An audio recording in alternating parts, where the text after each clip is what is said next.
നോക്കുക, തന്നിരിക്കുന്ന ഡെസിമൽ നമ്പറുകളെ ഒന്ന് ആഡ് ചെയ്താലോ കൂട്ടിയാലോ എങ്ങനെയാണെന്ന് നോക്കാം. 0.96 ഒന്നാമത്തെ നമ്പർ എഴുതി. രണ്ടാമത്തെ നമ്പർ 1.03. ആ പോയിൻ്റ് നമ്മൾ ഈ പോയിൻറ്റിൻ്റെ നേരെ തന്നെ എഴുതുക.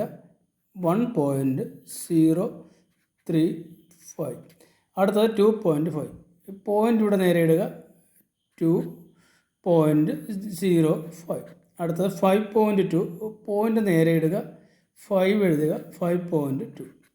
ഇനി ഇവിടെ ഉണ്ട് 5ൻ്റെ മുകളിൽ നമുക്ക് ഒരു 0 ഇട്ട് കൊടുക്കാം. 5ൻ്റെ താഴെ ഒരു 0 ഇട്ട് കൊടുക്കുക. 2 കഴിഞ്ഞ് 0 ഇട്ട് കൊടുക്കുക.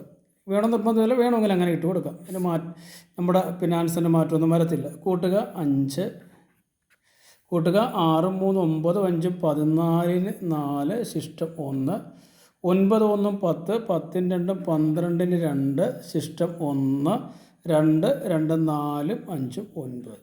9.245 നമുക്ക് ആൻസർ കിട്ടി. ഓക്കെ.